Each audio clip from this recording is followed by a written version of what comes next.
যে শেখ হাসিনা আবার আসবে, আওয়ামী লীগ আবার ক্ষমতায় আসবে, এবং এটা সাময়িক, এই বিপদগুলো সব সাময়িক, এবং তার শেখ হাসিনা যে উন্নয়ন করেছে কিয়ামত পর্যন্ত তার এই দেশে ক্ষমতায় থাকা দরকার, এই সমস্ত উত্তম সিদ্ধান্ত গ্রহণকারী। আগামীতে যদি যে কোনো সুরাতে, সেটা আগামীকাল হতে পারে, আগামী বছর হতে পারে, আগামী 10 বছর পরে হতে পারে, 20 বছর পরে হতে পারে, কিন্তু তারা ফিরে আসবেই। প্রতিপক্ষের জন্য, বিএনপি জামাতের জন্য আজরাইল হিসেবে তারা আগামী দিনে আসবে। এবং শেখ হাসিনা বাবা বঙ্গবন্ধু শেখ মুজিবুর রহমান যে কত বড় ভুল করেছেন, এটি তিনি যদি আজ জীবিত থাকতেন, তাহলে তার যে মূর্তি ভেঙে তার মাথার উপর যেভাবে পেশাব করে দেওয়া হয়েছে, এই দৃশ্য দেখলে তিনি বুঝতে পারতেন যে তিনি কত বড় ভুল করেছেন। বাংলাদেশে শেখ হাসিনা নেই, বাংলাদেশে আওয়ামী লীগের শাসন নেই, ছাত্রলীগ নেই, যুবলীগ নেই, চারিদিকে কেমন যেন একটা নিশ্চিম নীরবতা। এরকম একটা দুর্বিষহ অবস্থা যখন চলছে, তখন সত্যিকার অর্থে আমাদের যে রাজনৈতিক ভবিষ্যৎ, এটি কি আওয়ামী লীগ বিরোধী হবে, আওয়ামী লীগ বিহীন হবে, আগামীতে আওয়ামী লীগ কি ফিরে আসবে, এই বিষয়গুলো নিয়ে আমি আমার সাধ্যমতো সুলচেরা বিশ্লেষণ করার চেষ্টা করব।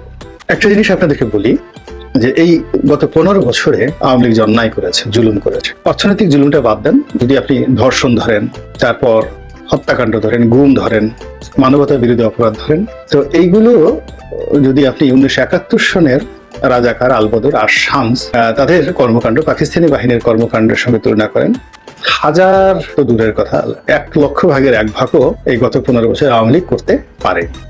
এখন সেই যে এত বড় অপরাধ, অর্থাৎ যে অপরাধে আপনি আওয়ামী লীগকে দায়ী করছেন, তার চেয়ে লক্ষ লক্ষ গুণ অপরাধ করেছে কারা? পাকিস্তান। এবং পাকিস্তানের যারা দোসর, রাজাকার, আলবদর আর শামস, তারা এবং তাদের সাঙ্গপাঙ্গরা। তো দেখুন, 71-এর পরে বহু বছর কেটে গেছে, পাকিস্তান এখনো পর্যন্ত সরি বলেনি, এবং সরি না বলা সত্ত্বেও আপনি বাংলাদেশের এই সময়ের রাজনীতিতে পাকিস্তানের আধিপত্য দেখেন।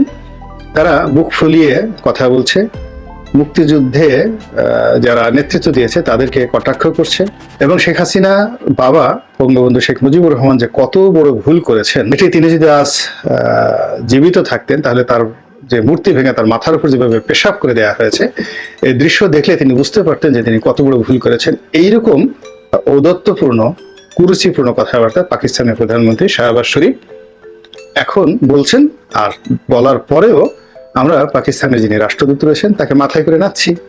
এই যে দেখেন বাস্তবতা, সময়ের বিবর্তনে। ওই সময় যারা রাজাকার ছিলেন, আলবদর ছিলেন, আসাম ছিলেন, রাজনৈতিক দল হিসেবে তাদের প্রমোটার হিসেবে জামায়াত ইসলামী ছিলেন, তারাও কিন্তু সরি বলেনি। তাদেরকে গর্তে ঢোকানোর চেষ্টা করা হয়েছে, অপদস্থ করার চেষ্টা করা হয়েছে, ব্যান্ড করার চেষ্টা করা হয়েছে, কত কিছু করার চেষ্টা করা হয়েছে, কিন্তু তারা কখনো সরি বলে নাই। তারা তাদের যে কর্ম, সেই কর্মের যুক্তি তারা খুঁজে পেয়েছে, এবং তারা মনে করেছে যে তারা 71 সনে যে কাজটি করেছিলেন সেটি সঠিক ছিল, এটা একটা পলিটিক্যাল ডিসিশন ছিল, এবং এটাই তাদের করা উচিত ছিল। এই জন্য তাদের কোনো অনুতাপ নেই, এই জন্য তাদের কোনো, যাকে বলা হয়, অস্বস্তি নেই, হীনমন্যতা নেই। তারা শুধুমাত্র পরিস্থিতি সামাল দিয়ে নিজেদেরকে রক্ষা করে আজকের যে অবস্থা, সেই অবস্থা উন্নীত হয়ে এখন এমন একটা পরিস্থিতি তারা এসেছে যে আগামীতে যদি জামায়াত ইসলামী রাষ্ট্র ক্ষমতা আসে, এটা আশ্চর্য হওয়ার কিছুই নেই। এর কারণ হলো, মানুষ যখন একটা কাজকর্ম করে এবং সেই কাজের উপর সে একেবারে, যাকে বলা হয়, স্ট্রেইট থাকে যে আমি যেটা করেছি সেটা ঠিক আছে, তখন এক ধরনের পরিবেশ পরিস্থিতি তৈরি হয়। আর মানুষ যখন সরি বলে, ভুল স্বীকার করে, ফিরে আসার চেষ্টা করে, তখন আরেক ধরনের পরিস্থিতির সৃষ্টি হয়। তো সরি না বলার কারণে কি হলো, তাদের কোনো নৈতিক পরিবর্তন হয়নি, চরিত্র পরিবর্তন হয়নি। আপনি যতই তাদের কাছে যান, ঘুরে ফিরে তাদের সেই সাম্রাজ্যবাদী চরিত্র দ্বারা আক্রান্ত হবেন। তো সেই দিক থেকে এত বড় বাংলাদেশে যে একটা দুর্ঘটনা ঘটলো আওয়ামী লীগের জীবনে, স্বাধীনতার পরে এটি তৃতীয় বিপর্যয়, তৃতীয় না, ঠিক চতুর্থ বিপর্যয়। প্রথমটা 75 সনের 15ই আগস্ট এই বিপর্যয় এসেছিল।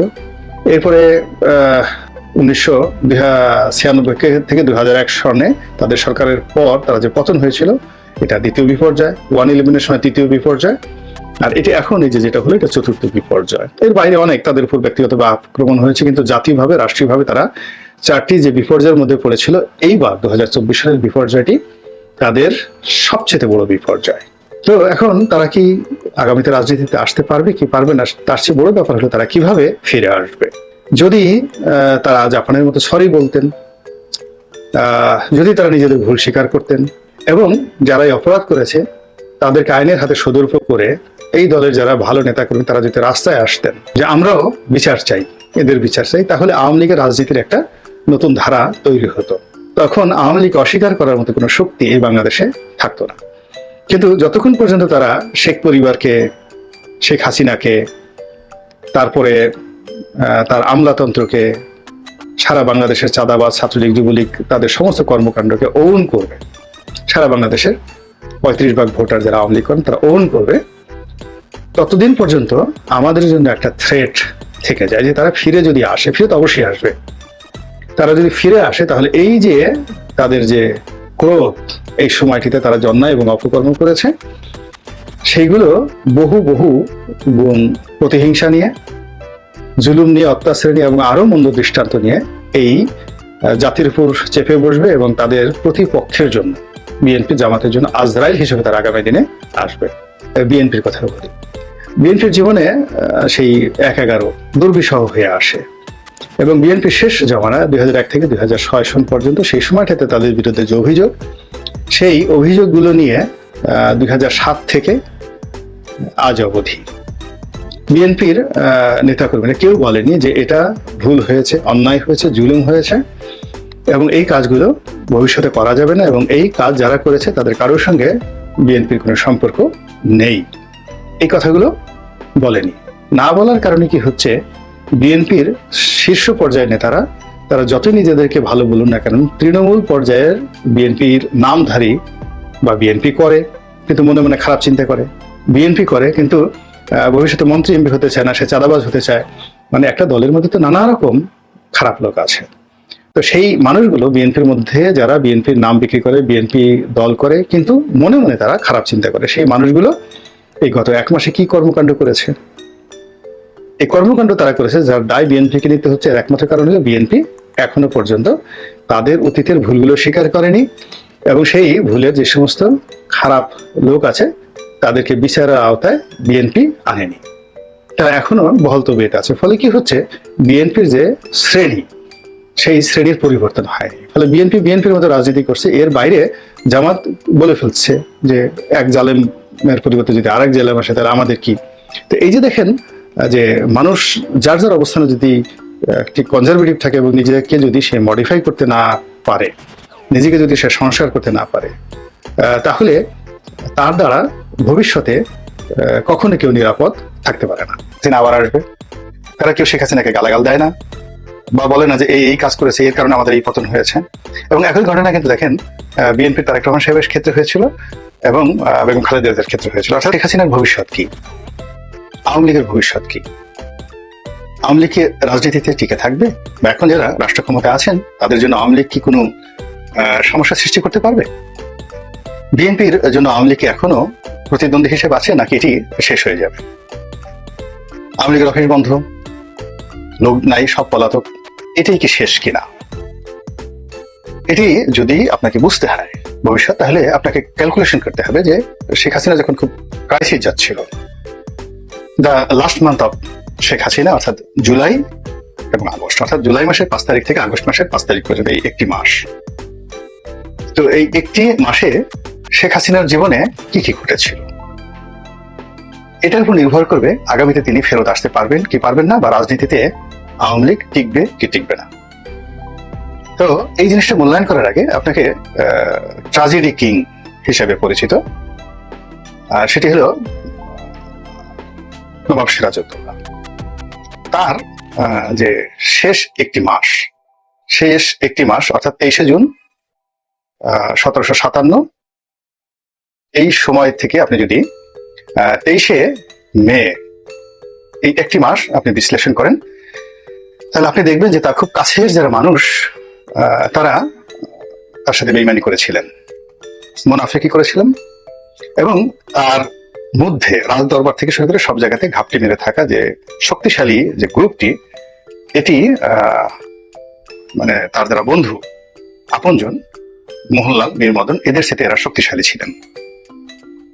এই শক্তিশালী গ্রুপটিকে নবাব সিরাজউদ্দৌলা মোকাবেলা করতে পারেননি এবং এই শক্তিশালী গ্রুপটির ক্রিয়ানক হিসেবে তিনি যাকে বলা হয় শেষ পর্যন্ত পলাশীর মাঠে পরাজিত হয়েছিলেন। তো আমরা তাকে নায়ক হিসেবে ধরি যে একজন নায়ক তার আশেপাশের সমস্ত লোকগুলো শেষ সময়টিতে তার বিরুদ্ধে চক্রান্ত করেছে এবং তার চোখের সামনে, এবং তিনি তাদের কাছে অসহায় হয়ে পড়েছিলেন। তার প্রেক্ষিতে তিনি পরাজিত হয়েছিলেন এবং তিনি আর রাজনীতিতে তিনি বা তার বংশ, তার পরিবার, তার দল আর ফিরে আসতে পারেনি, কখনো ফিরে আসতে পারেনি। অথচ তার দাদার হাতেই সরফরাজ খানের পরাজয় হয়েছে। এরকম অনেক কিছু হয়েছে, কিন্তু রাজবংশ শেষ হয়ে যায়নি। কিন্তু সিরাজউদ্দৌলা তার আপন লোকদের বেঈমান এবং মুনাফিকের কারণে, বিশ্বাসঘাতকতার কারণে সব অংশে তিনি নির্মূল হয়েছেন। সেই নির্মূল হওয়ার কারণে তিনি আর রাজনীতিতে ফিরে আসতে পারেন। একইভাবে আপনি বঙ্গবন্ধু শেখ মুজিবুর রহমানের কথা চিন্তা করেন, তাকে কিন্তু সব অংশে নির্মূল করা হয়েছিল। তো নির্মূল করার পরেও মানে একেবারে হাতে গোনা কয়েকজন লোক তার সঙ্গে বেঈমানি করেছিল। এর মধ্যে মোশতাককেই বলা হয়, তার আপনজন হিসেবে ছিল একমাত্র মোশতাক। আর বেশিরভাগ মানুষ তার জন্য জীবন দিয়েছেন এবং তার সাথে বেঈমানি করেননি, এবং তাদেরকে বেঈমানি করার জন্য বিভিন্ন প্রলোভন দেখানো হয়েছিল। খন্দকার মোশতাক সাহেব প্রেশার ক্রিয়েট করা হয়েছে, মামলা দেওয়া হয়েছে, মোকদ্দমা দেওয়া হয়েছে, তারা পালিয়ে গেছেন, দেশ ছেড়ে পালিয়েছেন, অনেকে কারাবরণ করেছেন, অনেকে মারা গিয়েছেন, কিন্তু এই খন্দকার মোশতাকের সাথে তারা কখনোই একীভূত হয়নি। ফলে কি হলো, আওয়ামী লীগ রিভাইভ করেছে, যেগুলো তাজউদ্দিন নেতৃত্ব হাতে নিয়েছেন, আওয়ামী লীগ রিভাইভ করেছে। এই গেল বাংলাদেশের ইতিহাস এবং নবাব সিরাজউদ্দৌলার ইতিহাস। এর আগের কথা বলি, সেটা হলো ইতিহাসের আর একজন খলনায়ক আছেন, খুবই নামকরা খলনায়ক। তার নাম হলো সম্রাট ক্লডিয়াস নিরো। রোম যখন পড়ছিল, নিরো তখন বাঁশি বাজাচ্ছিল। রোমান সাম্রাজ্যের 800 বছরের ইতিহাসে যে কজন নির্মম আসন্ন পুরা রোম জাতিকে তছনছ করে দিয়েছেন, তাদের মধ্যে নিরো প্রধানতম। এরপরে আর একজন আছেন কালিগুলা, আর একজন আছেন কমোডাস। তো এই কমোডাসের কাহিনী নিয়েই কিন্তু গ্লাডিয়েটর তৈরি হয়েছে, সেই বিখ্যাত সিনেমা গ্লাডিয়েটর। তো যাই হোক, এখন এই যে নিরোর যে পতনটি, অন্য সবার পতনের চাইতে নিরোর পতনটি আপনাদেরকে বলি। নিরোর মায়ের সঙ্গে তার এমন দ্বন্দ্ব সংঘর্ষ শুরু হলো সিংহাসন নিয়ে। তার মা কয়েকবার চেষ্টা করেছে নিরোকে মেরে ফেলার জন্য, আর